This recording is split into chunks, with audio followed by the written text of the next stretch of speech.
Okay, call this regular meeting of Grand Forks City Council to order. And the presentation tonight to Jacqueline Salter, we're going to move into the agenda itself. So can I have a motion to adopt the agenda as amended? Councillor Kendall, Councillor Smith. All those in favor. And we have minutes from July 21st, Committee of the Whole. Motion to adopt. Councillor O'Doherty, Councillor Wershad, all those in favor. And regular meeting minutes from the 21st, motion to adopt. Councillor Smith, Councillor Kendall, all those in favor. Minutes from the special meeting of councils. Those are all exciting, aren't they? No. Councillor O'Doherty, Councillor Smith, all those in favor. That's the red tape we should challenge. And now I lost myself. So we have another special meeting, minutes from August the 8th, a motion to adopt. Councillor Wise, all those in favor.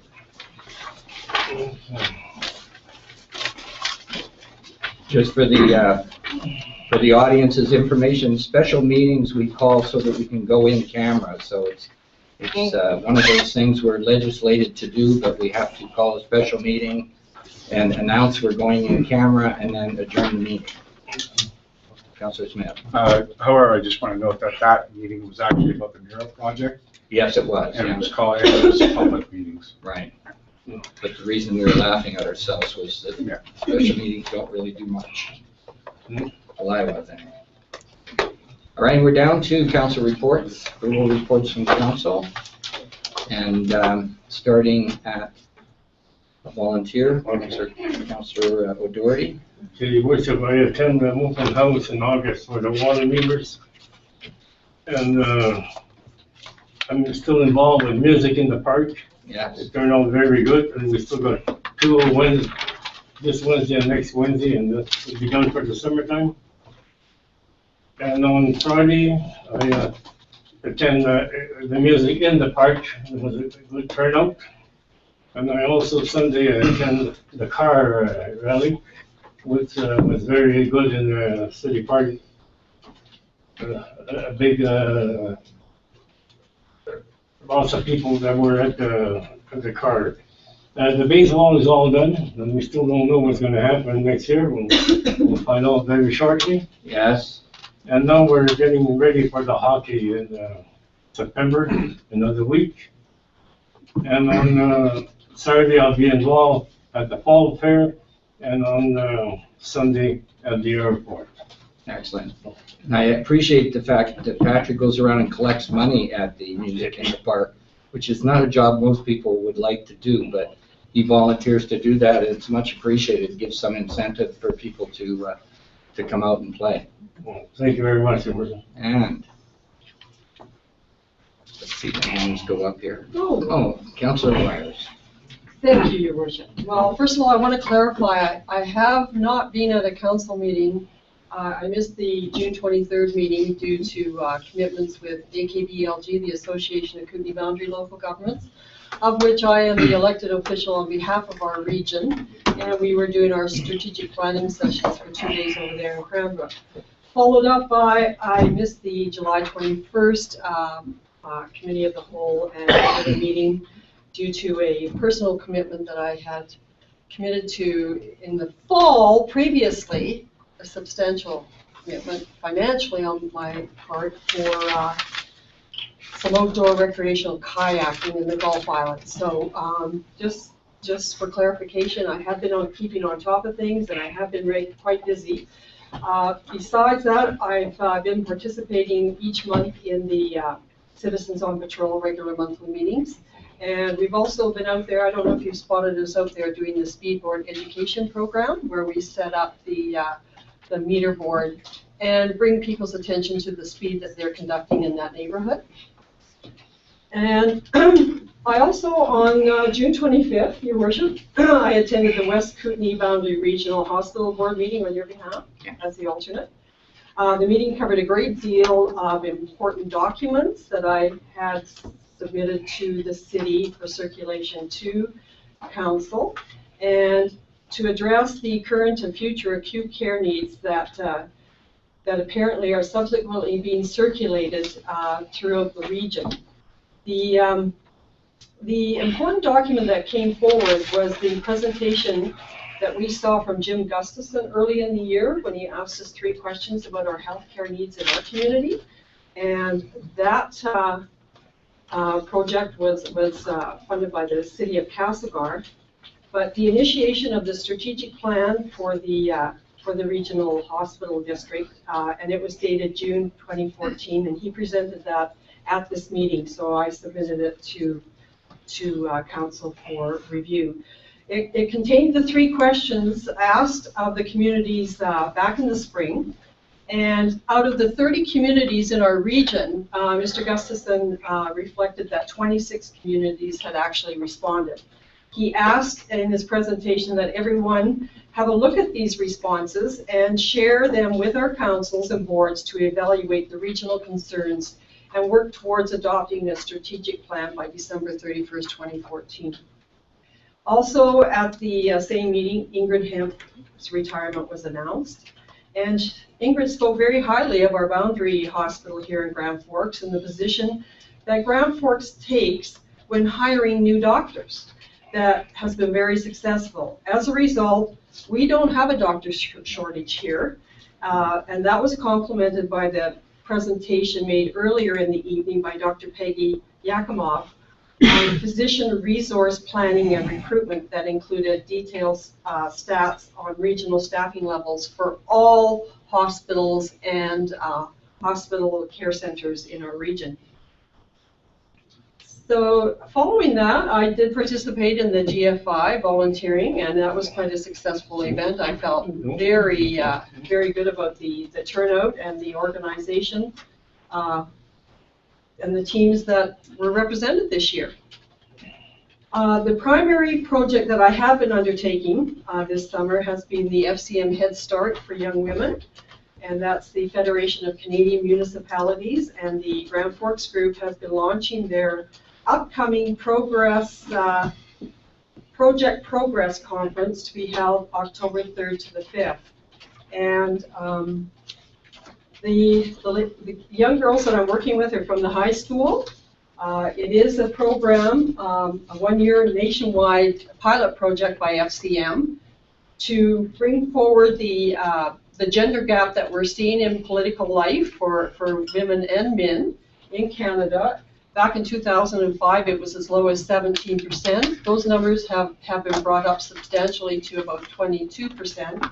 But they're looking for a 30% goal of better representation of women in politics by the year 2026. So Grand Forks, we're one of the pilot projects. There's 6 communities across Canada. And the young group that I've been working with decided to take on a conference where we're bringing together 47 women in local government in the West Kootenay boundary. There are actually 47 on our list, plus 3 MLAs who are women. And we're inviting them to come to this conference October 3rd to the 5th in Grand Forks, spend 3 days in our community, and learn by working together with the youth that they're bringing with them. We're asking them to bring 1 or 2 students or young women from their communities to participate in, we have workshops for them for specifics for the youth. There will be public speaking facilitation. We will have name branding and how to get elected is Melissa Newart from FCM will be joining us, and she will be facilitating that particular workshop. Plus the politicians will have an opportunity to get educated about what makes our youth tick today. Where are they connected? How are they connected through social media? What are they using? And so it's going to be an interesting conference, and I'm really looking forward to it. Our planning sessions have been ongoing weekly, and I'm happy to say that Roxanne Shepherd, our Chief Financial Officer, has come on board to help us with our budget to present to FCM. and act as the liaison on behalf of the city, because we did have council's endorsement for this group. And also, Wendy McCullough from Community Futures has taken on the project of planning the agenda with the girls. So they are doing the majority of the work. We're the mentors who are bringing them along through this process, because it is quite a substantial, we're hoping to see at least 80 participants here during that time. So that's what I've been up to, and I have to admit, I didn't forecast this volume of excitement from the group that I'm working with here in Grand Forks, but it's been pleasantly surprising, and I'm sure you'll be very pleased with the outcome in the end, because what we'd like to see all of the communities take away is a guideline for establishing a youth advisory council in their communities, and how we can engage our youth in learning more about what makes their community work and how is that governance taking place. So that's what I wanted to cover there with our Head Start group. Secondly, finally, the Grand Forks Airport Appreciation Day and Fly-In is this Sunday up at the airport, so we're encouraging everyone to come out, and it'll be kicked off with the popular Elks Pancake Breakfast from 7 to 11 o'clock. We have visiting warbirds from the Okanagan Valley who will be bringing in a Harvard and a couple of the Nanjing yaks from World War II. So the opportunity is going to be there to speak with these pilots, to actually see the airplanes, and just to bring some historic information for you. This is the 75th anniversary of the Harvard aircraft that participated in World War II. And so for the children, as a pre-fly-in evening, on Saturday evening at dusk, so probably around 8:30, head to the airport. We'll be right there at the East Gate. You can't miss us, because we'll have a big screen set up. And we're going to have a runway theater for the children. Popcorn and refreshments will be on sale. And the Disney production planes will be playing. So you'll be able to watch a movie under the stars at your local airport. So that's my report for this evening. Thank you very much. And Councillor Mr. Kendall. Thank you, Your Worship. I, along with other members of council and staff, attended several things. July 17th, we were all at City Park to take part in the saw turning for the Rotary Spray Park initiative, which I think is a great initiative for the city. I believe most of us were at the water meter open house on July 24th. Lots of good discussions there. July 25th, we were at the ribbon cutting for the paving on 68th Street and the Sprague Bridge parking lot, which I think both are positive things, again, for the city that are going on. August 12th, I attended the monthly meeting of the Boundary Museum and Interpretive Center. Their new display building has been a ton of work. However, it's virtually done at this point. All of the solar power is up and running. They have a heating and air conditioning unit that's running off of solar power there. The museum has been providing staff help to the flour mill to facilitate having that heritage welcome center open. Them, along with the Venture Grand Forks volunteers, have had a bit of a struggle this year with enough volunteers. It's a small commitment. If anyone has an hour or two once a week, they would certainly appreciate some help out there, and it's basically just to greet the public, give them a little bit of a tour of the flour mill, which they would be happy to teach you. There's a video there, and just to be part of the community and make yourself available to visitors who are coming into town. So I'd encourage anybody who has an interest to please get a hold of someone there.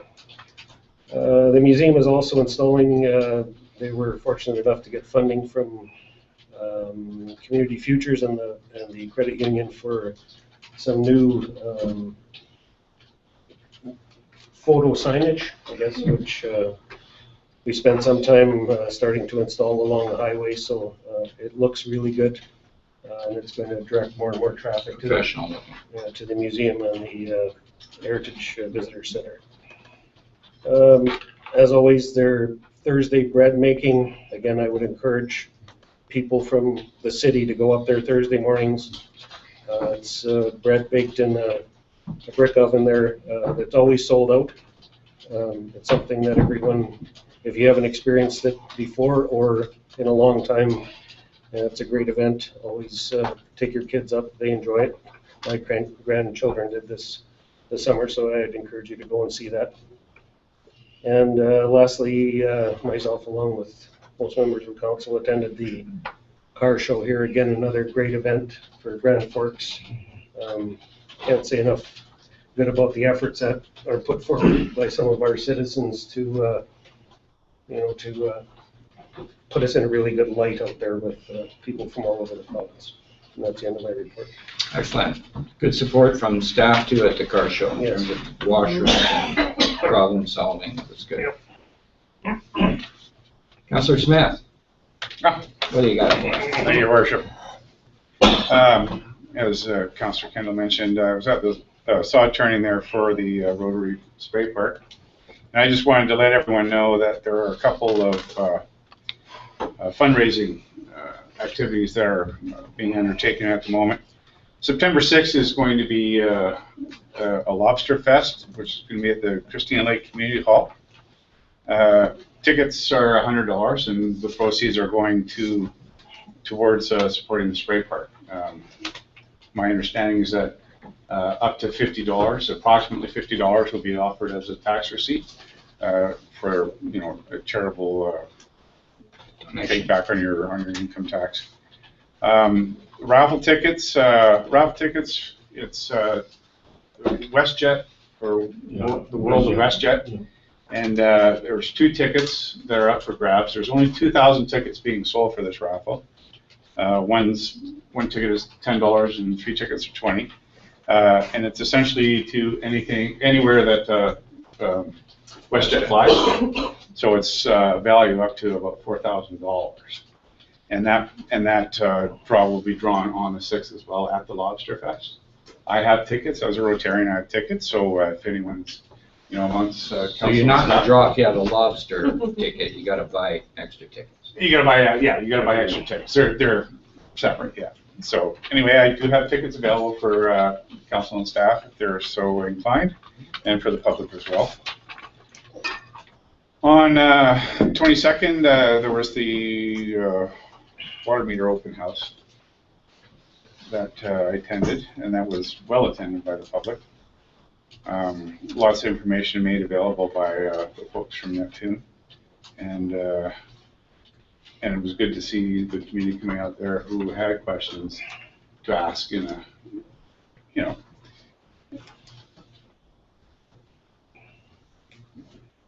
very nice way, and get their answers for some of the questions they might have had.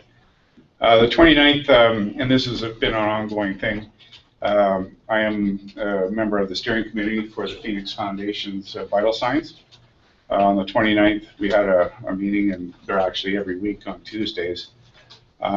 So again, it's just a matter of gathering the appropriate information, the data, and constructing basically the report that will be coming out in September. I'm going to skip over the Adair Committee. I'm going to save that for the end. On the 11th, well, prior to the 11th, I should say, I had a meeting with Benson and Leroy Gesser, 2 members of the Mural Committee, to discuss their budget. And we pared that way back. Their initial request was for $20,000. And we pared it down to $6,000, which is basically the materials only. And as they had initially stated, it was a voluntary effort, and that's where we're going to keep it. So then, of course, when we had the special meeting, council passed that budget amount for $6,000. On the 15th, myself, Councillor Wires, and a few other members of the Gulfpin Grasslands Committee met over at Kokomo's there. And we're basically following up on the Nature Trust meeting that I had organized with Nick Burdock from the Nature Trust, who had indicated that there was not only an interest, but some financial backing for doing some fencing up there in order to protect the grasslands, or some very special parts of it, from degradation by cattle grazing. So we're going to be setting up a meeting here with members of parks and other members of MOE and whatnot, in order to see if we can start then to then start making concerted effort, and to see if there's a taste for the provincial government as well to come in and kind of take up their end of the obligation that they set out with in 1976. Yeah, with the grazing. You know, so it's been a long time coming. So it's very encouraging to see that some good is coming out of it. Some momentum is being gained on this. So we're looking forward to working with them. Later that evening, I was fortunate enough to have the honor of being the MC for the Habitat for Humanity Raising the Roof event. Ran from 4 o'clock right up until 10 o'clock. The rain gods are very nice to us. They stormed all day in the morning there, and just coming like crazy.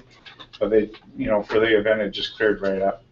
And there's an article coming out in the paper here for the next issue that we'll be talking about the different entertainers, and we raised approximately, and I don't have the figure exact because I just got on a phone call, but over $1,400. And that was, again, above approximately $1,000 that we raised last year. I also emceed that event. So that's very encouraging to see that that momentum is also carrying forward. On the 17th, of course, with other members of council, I was at the Park in the Park event. And as part of that, I worked with Paul Pinard and Chris Moslin on the solar car initiative, and set up a booth and displayed some of the kids' creations, and actually had lots of people come out going, oh, well, what's going on here? And, you know, short explanation later, and they were all very impressed. So, and there was a number of people actually that are coming up into that grade. I said that, you know, you may look forward to this next year. So it's good that this program is continuing on. So I'm going to go back to the 8th, which is when we had our deer committee meeting. At a previous council meeting, of course, I had asked council for their support in putting $10,000 of the deer committee's money or budget towards coloring and tagging initiative, and that there was going to be some support from MOE to help us, like, to make it happen. So so I had a meeting with Aaron Reed, who is our regional representative for the Ministry of Environment. And we worked through some numbers, and what we can do is we have ourselves enough money to collar and tag 9 deer, and for the next 2 years, essentially get data points, 3 data points a day, to kind of monitor where they're going. So we have approximately 3 major deer herds in Grand Forks. So the idea, we're still working on the details, but the idea is to get a collar on a buck and a couple of does in each of the herds, and then to gather some data points on their movements and where they happen to be at certain times of the day. The Ministry of Environment has committed in their numbers $3,000.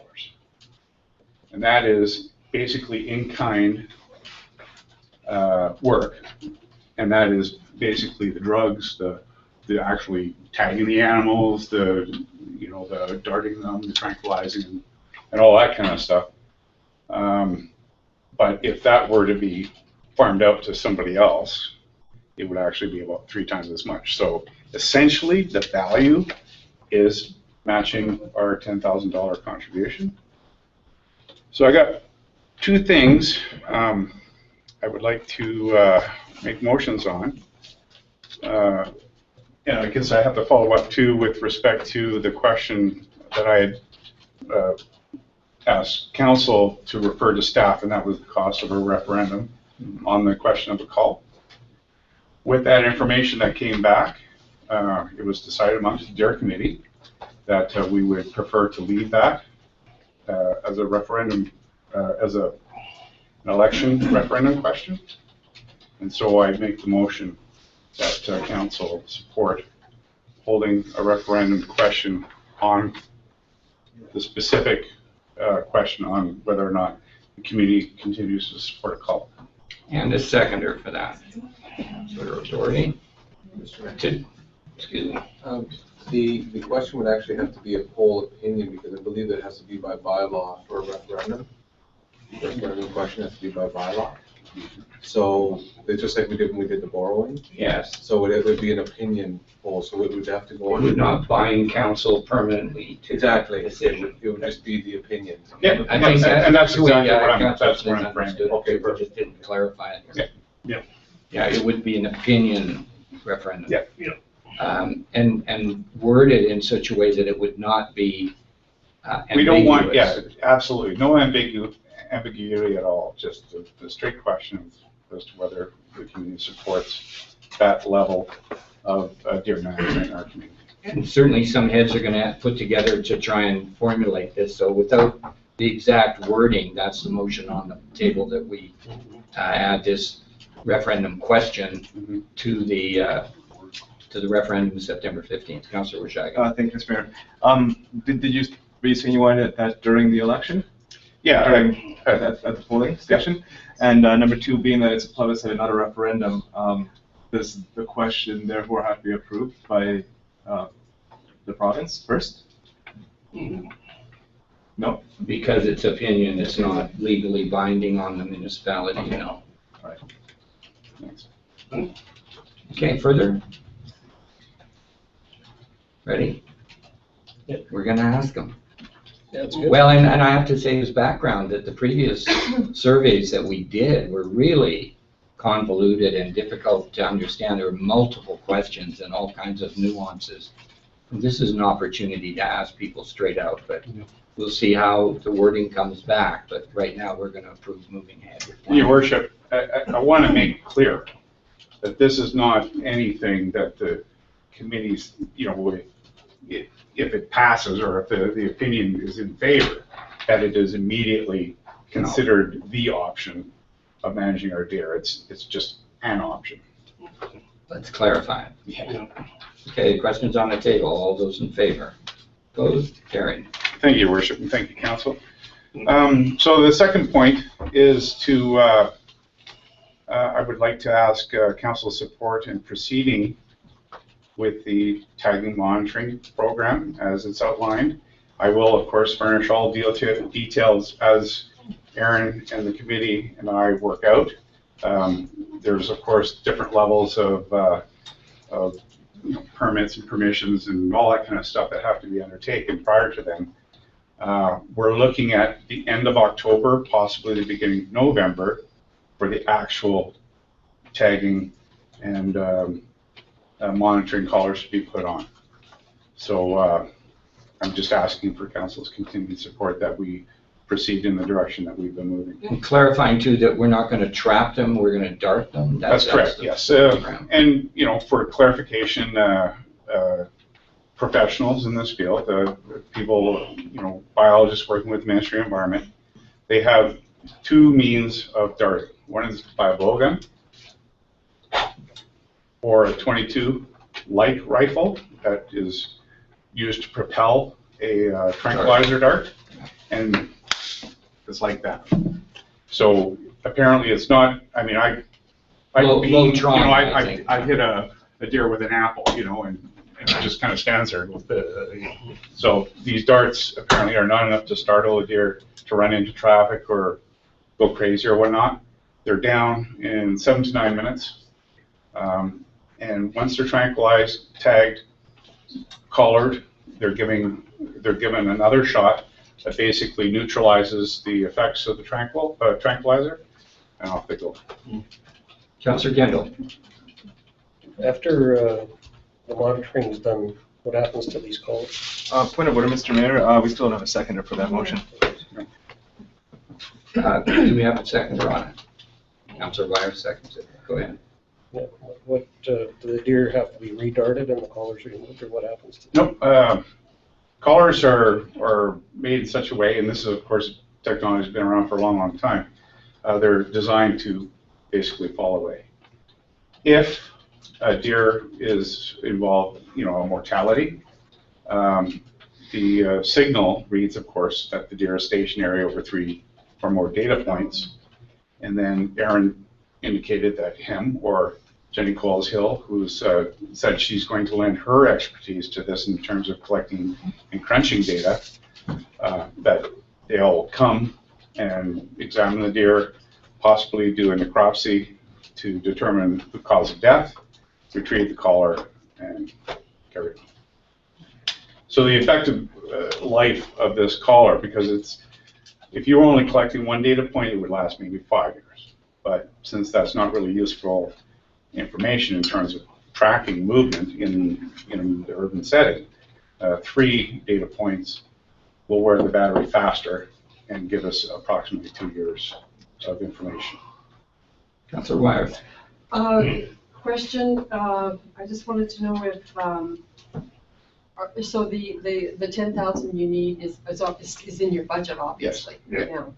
So the city would be purchasing the collars now? No, the ministry would be purchasing them, and it would be through the staff, or I mean through the city, that all this would be taken care of. Essentially, there's a credit card. You have to supply a credit card number, and as the data is being downloaded and whatnot, they charge you a monthly fee. Oh, I see. Yeah. Oh, okay. Program, okay. Yeah. And I should point out, too, that it will, we're looking at 2 years. Right. There's every possibility I won't be on the committee. It depends on how things turn out in November. But because this is, the committee's been around a long time, and we're hoping that as the new council comes in, that they'll continue to find the value in this and continue to collect the data that's being, inputted by these callers. So in fact, it's a bit of a financial cost for the city in terms That's of data collection. I wonder, on this one, if we shouldn't be kicking it back for some further comment in terms of the cost. Like I said, we have time, so it's not a rush to get this through. Right. As I said, what I'm suggesting is that council support the continued efforts in this direction, and that we work out those details. That's acceptable Following to up the to- seconder. That this is not to Yes. do it, but to move forward with the concept of. Can I just ask one Yes, other certainly. question? Is there any other community doing this monitoring? No. Did MOE, so it would be the first? We are the first, the only, and of course, this is going to be a point of discussion when I'm before Honorable Minister Steve Thompson to talk Right. about the efforts of Grand Forks to deal with our urban deer issues. Yeah. Okay. Okay with that, Councillor Bouchard? As previous, the previous motion that was put forward to supply the 10,000 with the caveat that it'll be matched up to 10,000. I voted against that. Again, I'll be voting against this. I personally just don't see the end game in this, or the reason to collar or tranquilize the deer. And I believe there will be time for you to question that too as we move forward with this, but I think it makes sense that we explore this further in that direction. Okay, that's the motion. Ready for the question? All those in favor? Opposed? Recorded? Please. Thank you. Yeah, that's my report. Thank you. Okay, thanks. Councillor Rochelle. Thank you, Mr. Mayor. I have no report for evening. And most of the good stuff's been covered. For me, the award at the car show, thank you very much for the councilors who participated. We picked a local car, but it's really, it was well done, and I think the owner of the car really appreciated the recognition. So, thank you. The next water study, we're reaching the end of the Granby Kettle River water study, and we're beginning to come down to final reports. So just to keep you aware that September the 4th will be another part of that final report. I'm hoping Graham is getting some time off because he just got married, but we'll be back at the table on September the 4th with information on where we're at with that. On the mayor's hotline, all I'm getting are people looking for real estate. They're looking for a reference, which I don't give. I just tell them, yeah, we're an active little town and you can pick up the information. But interesting, I've had several calls about moving here and what's available and what kind of town you got there, Mr. Mayor. We are attempting to set up a meeting with council and the SPCA at UBCM to talk about humane services in town. Again, that whole movement towards having some kind of humane services here rather than just animal control has been on the table. And so council's, hopefully a number of us that are there will meet collectively with the SPCA and just look at what happened in the past anyway. How did this fall apart in our community? It was a great opportunity for people to volunteer, spend time with animals. We moved a lot of our own pets around town. So we'll explore that and bring it back to the public. That's it. The spray park is wonderful. I'll leave it at that. Motion to accept council reports, Councilor O'Doherty, Councilor Smith. And I would like, is that Jocelyn Salter at the back there? Is that Jacqueline. Jacqueline, come on up here.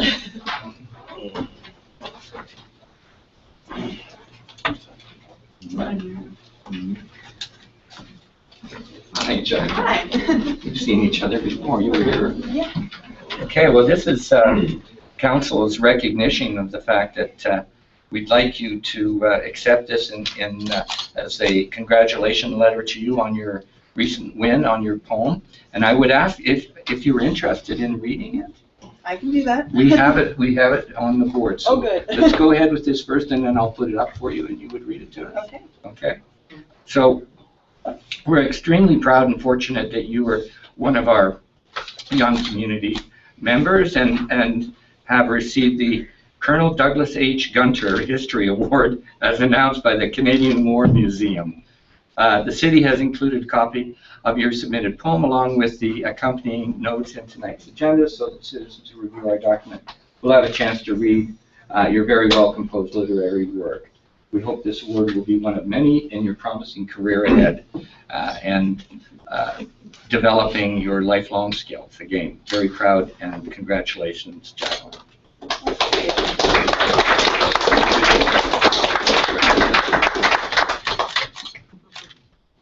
Okay, and if you'd like to put that down for a minute or whatever you want to do, and we'll put the poem up here. If you could read that, it'd be wonderful. So just a quick clarification. So it's a yearly scholarship competition, and the theme this year was talking about why Canada and Canadians went to war. It's the 100th anniversary of the beginning of World War I this year. So this is what I wrote, and I was frankly a little bit shocked when I got the news. So it's called What It Was For. So it was for the white feather, handed with accusing eyes and a sneer, by people who didn't realize what it was they were shaming people into. It was for the hollow bellies and starving eyes that stared into another empty bowl and wished for anything to eat. It was for the stories of glory and fame, told by people who didn't understand the irony in dulce decorum est. It was for the people who talked of the Germans as easily squashed bugs, cowards that would run from the first gunfire. It was for the English pride, the connection to the motherland that the French could never quite remind people wasn't theirs to start with. It was for the easy shrug, saying, oh, it'll be over by Christmas, never realizing that it had become a lie. It was for the reassurance of the quick victory that didn't account for the letters that began, it is my painful duty to inform you. It was for the Prime Minister with strained eyes, convincing people that forced enlistment was necessary as mothers sobbed and fathers raged. It was for the keenness of the 17-year-old boy who wanted to travel the world and shoot the bad guy, not realizing the bad guy was another 17-year-old just like him. It was for the pride in the flag that even still marked us as England's to call when necessary. And the men and boys took these reasons and held on to them as machine guns rattled and mustard gas reached with ugly tendrils, and realized eventually there's no honor in dying for your country, no sweetness in the black spreading across your eyes.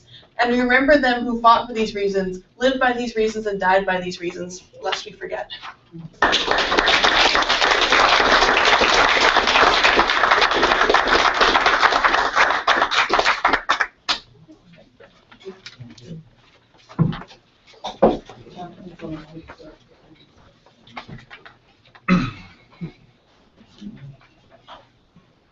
All right, regional district report. Nothing much to report.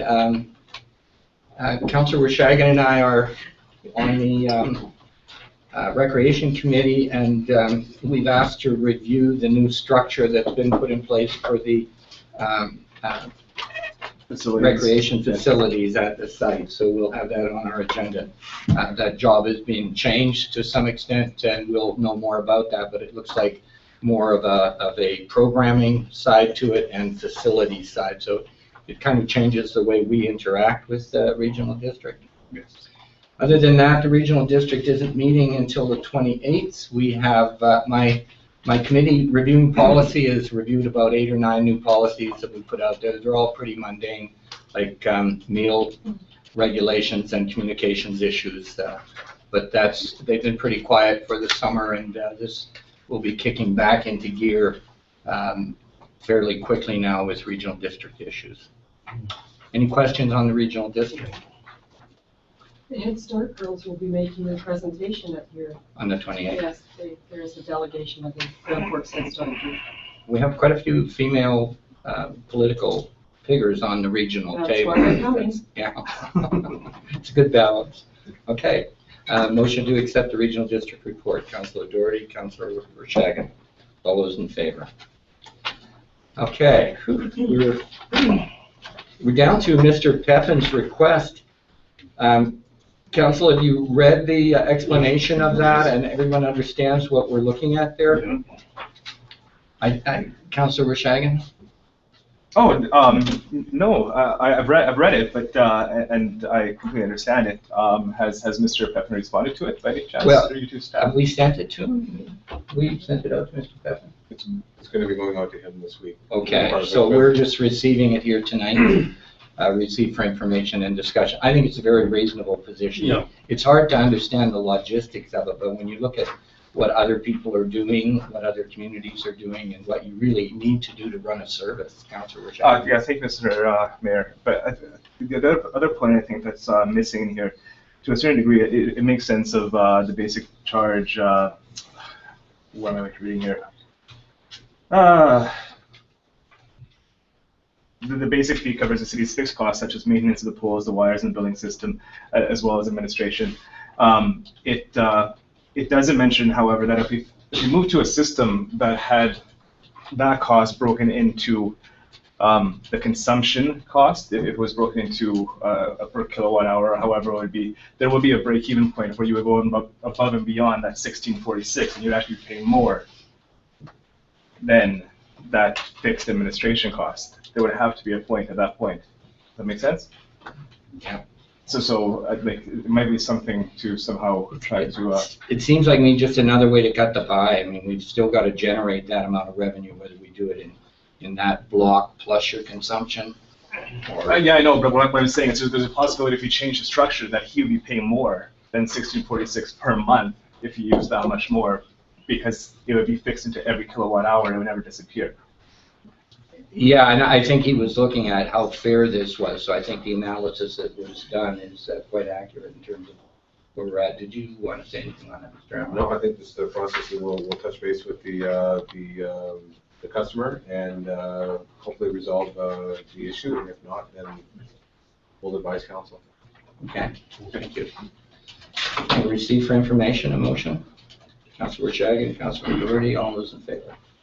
And the CFO's tangible capital assets.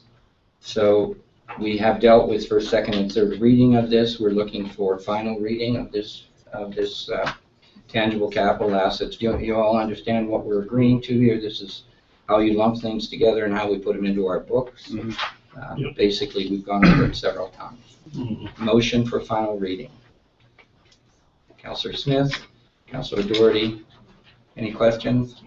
All those in favor? Opposed? Carried. And we have two show cause situations here. Our staff are asking to go ahead with the next level of what do you call that? Cleanup proceedings or notice, third notice. Third notice, notice, yeah. right, thank you, Wayne. So we're looking to go ahead with third notice, but this is an opportunity, as we always do, before we use any, extra power that we've got, that we give people an opportunity to come and speak to their situation. And so in this case, we have show cause for 721 65th Avenue, and there is no one here. So a motion to go to third notice. Councilor Smith, Councilor Doherty. Any discussion? All those in favor? And down to the next one. This is show cause for 820 64th Avenue. Again, requesting a cleanup under our bylaws in terms of unsightly premises. And our staff are asking us again for the go ahead with third notice. Councilor Doherty, Councilor Wires, discussion. Councilor Shagan. The individual's not here again? Yeah, there's no, I checked it, there was no. That's on the table, all those in favor? Opposed, carried.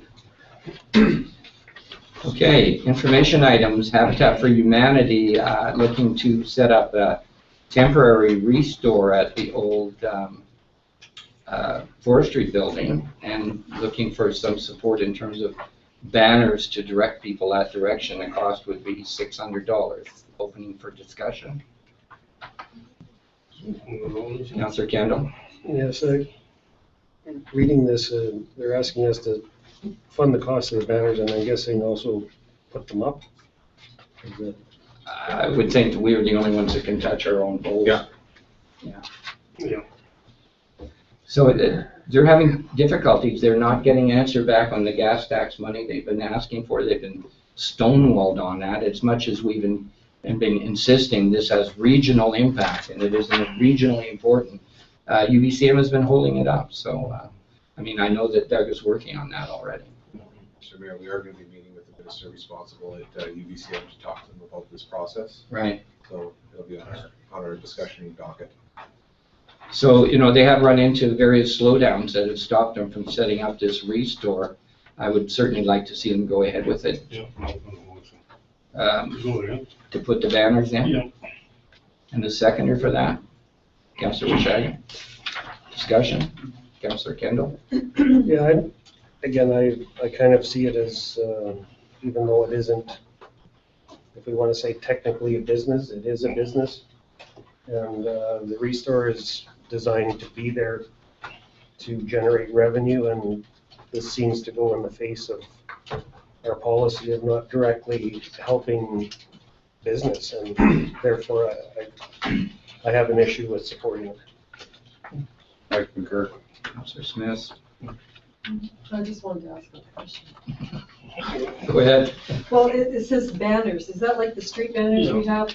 The new street banners that we have out in the that you see along Yeah, Market Avenue Yeah, and they talk on the with highway, the yeah, fabric one. yes, So it's just a temporary, Yeah. and it's about $600.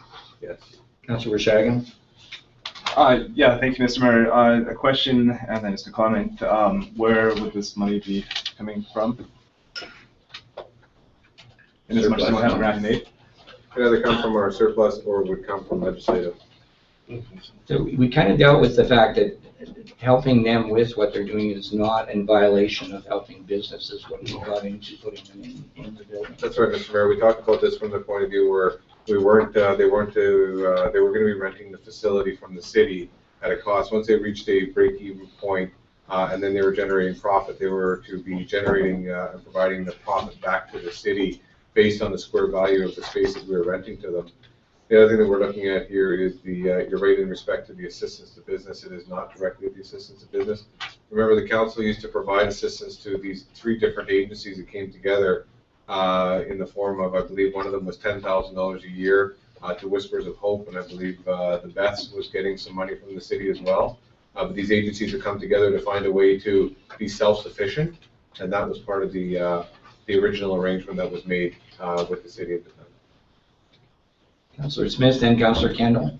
Again, it is, just in my view, it's an assistance business. They raised $1,400 that would certainly go towards promoting their own. Yeah, you volunteered for their fundraiser. I volunteered for it, so I put my efforts in there, and I don't see that it should be the responsibility of the taxpayer to again further dip into the pot to. Councillor Kendall, then Councillor Wires. If I'm, I don't think I'm mistaken, but I think the facilities that they're renting to run the Restore are rented facilities. I don't think they're coming gratis. And again, I see if they have the funds to rent a building, if they're paying utilities and they're doing all of that stuff, to me, it is a business. And again, I kind of concur with Councillor Smith as far as they have funds that were just donated by the public a couple of days ago, and if they determine that this is going to make their business successful, they could allocate some of that towards it rather than the city. Councillor Wires and Councillor Shagan. Well, I look at it as totally different view. I look at the humanitarian good that this organization has brought together 3 strategic humanitarian organizations in our community that for $600, we are going to put up some banners on our poles to direct people to a location that they're temporarily using. And when I see the volume of property, what am I saying? What they've done to that property over on Riverside, that has increased the value of city property. $600 for a little bit of signage to work with this organization at this time, I think it's quite irrelevant. Councillor Shagan. Thank you, Mr. Mayor. I honestly don't think I could have said it any better than Councillor Wires just did. So I'll leave it at that. No. Yeah, and I guess I have to say I'm going to support it because I think the reason they're doing fundraising is they're really running tight at this point, trying to keep afloat until some of the government responses that we put on the table, and particularly gas tax money, comes through for them. That's a rural gas tax fund, by the way. Correct? Yes. Yes, that's not Grand Forks City gas tax money. So I'm going to vote for the motion. Any further comments? All those in favor? Opposed? Recorded. That's not necessary. Not necessary, thank you. Okay, and moving down to receive for information, Roxanne Bolton has sent a request for us to consider sending our opposition to the Site C Dam expansion. Is there an appetite for that? Receive for information. Councillor Washagan, Councillor Smith. All those in favor? Councillor Smith, do you want to lead this one? This has to do with the declaration of $750 on one-time control of pests within the fire department area. Yeah. This is a service I've provided to the fire department on many years. The firefighters, of course, when they come into the hall, they're required in an emergency to jump out and jump into gear. Well, there's been issues with spiders, and we have black widows, brown recluse, bull spiders, whatnot. So as a service, I've provided to treat the halls, to prevent or mitigate the risk involved or associated with spider bites. Okay.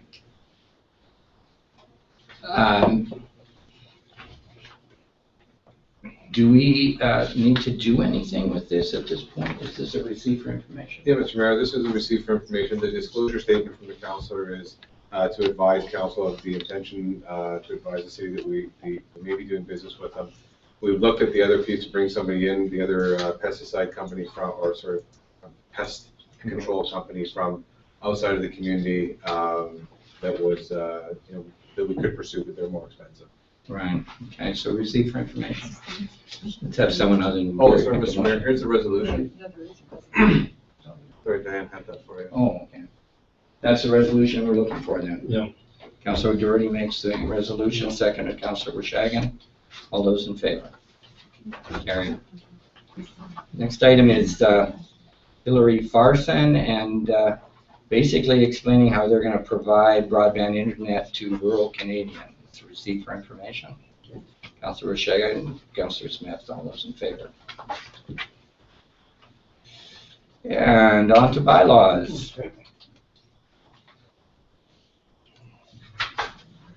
So we're giving first three readings to this repeal of the revitalization bylaw. You read because it didn't have an end date on it, it didn't die, we have to kill it. So we have to go through these three separate motions. So I'll ask for first reading on, and this has to be for each of the sections of this, so it's going to take a couple minutes. Is that correct? If you'd like, you can do all three readings together on each bylaw. So you can give the first, second, and third reading As one motion? as one motion, yes. Yeah. But you can't. That would be great. Okay, can I have first, second, and third reading on bylaw number 1780R? So Councillor Kendall, Councillor Smith seconds. Any questions? All those in, Councillor Rashagan, you voting? A question. Okay. In as much as these tax exemption bylaws for industry can run 2 consecutive 5-year periods, if I'm not mistaken, do they not just expire after the 10 years is up, or after the 5 years, and if it's not renewed, is it not just, really? No, that's the way I read it, that they don't expire unless it's specific wording in it with a date. Is that right? Okay. I just thought legislatively after 5 years, it just done. Okay, and we're voting on the first. All those in favor? Moving down to 1881R to 2014. First, second, and third reading, Your Councillor worship, Smith. 1780. It's, no, you did 1780R. Yeah, Isn't- I'm just, sorry, I'm reading the attachments here. so now we're going to do the next section of that. Okay, That's 1881R okay. section. And can I have first, second, and third reading on that? Councillor Doherty, Councillor Rashagan. Discussion, all those in favor? Carried. And this is the final portion of that, first, second, and third reading to 1912R. So Councillor Kendo, Councillor Wires. Any discussion? All those in favor? Carried. So that kills them all. Now, the next item of business, again, is a repeal bylaw. This is repealing the old regulations and water bylaw regulations. Yeah. Okay, so what we're looking for here is final reading on these bylaws and regulations. And this is a repeal only. Councillor O'Doherty, Councillor Smith. So first we're repealing, then we're going to put the new ones in. All of Councillor Rashagan. Thank you, Mr. Mayor. After hearing from the public on several different occasions, and even though I have voted in favor of this repeal motion during the first 3 readings, I will be voting against repealing it at this time. Thank you. Okay, motion's on the table. All those in favor? It is repealed. Thank you. And, the next item of business is putting in place the new water regulation bylaw number 1973. Motion for final reading. Councillor Smith. Councillor Doherty. Any discussions? All those in favor? Opposed? Thank you. And the next item is the ticket information. So this is basically the penalties that go with it. This is the municipal ticketing information amendment to include the addition of the activities that we have, and a motion for final reading. Councillor Doherty, Councillor Smith. Discussion? All those in favor? Opposed? Councillor Shannon. All right, there are no late items, and we're down to questions from the public and media. So let me state first of all tonight that we're accepting questions, not diatribes. We've heard a lot of things from people. We're not here to hear your speech. We're here to answer 2 questions if you'd like to stand up and ask them. And we're going to limit the time frame to 15 minutes. I think that's reasonable considering council, not per person. Okay. All total. No, these are the minutes. No, you know, we've been here since 9 o'clock this morning. We're getting pretty punchy. And so we'll keep it that way. Ms. Thompson. Yes, thank you, Your Worship. Just a question, a clarification on the referendum question. Is that going to be done by bylaw, or is it just a resolution of council that will be placed on the ballot? Yes, just a resolution of council. It'll be a question resolution, or question. Or put opinion poll? Yeah, that's right. Nothing is Non-binding. Opinion. Thank you. Thank you. And further.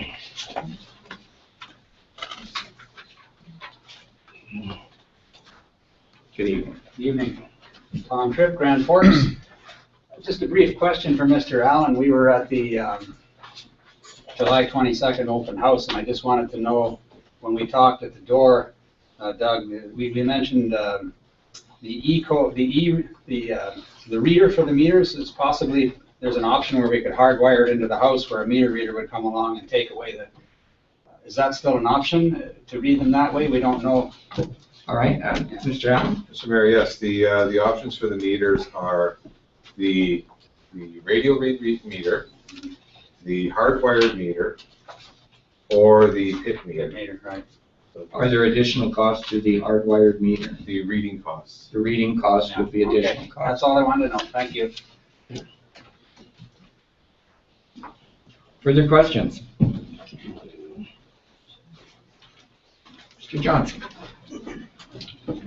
As I was listening to you talk about the habitat and support for the banners and stuff like that, aren't they in a sense in some competition with the hardware retailers that we have here already? And wouldn't your support be somehow using tax dollars to help somebody compete with a commercial enterprise?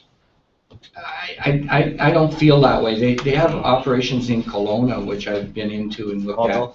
You know, a lot of stuff that they're getting in are things that would go in the landfill. I've been saving up used building materials because I think that there are a lot of things sitting around in people's garages. And would it impact on the local hardware stores? I guess it's possible it could, but you know, a lot of people who are going to be using that are not going to be rich enough to buy it from the hardware store. Just wanted to hear you say that. Further questions? Okay, hearing none. Councillor Smith. I move to adjourn. Move to adjourn. Thank you very much.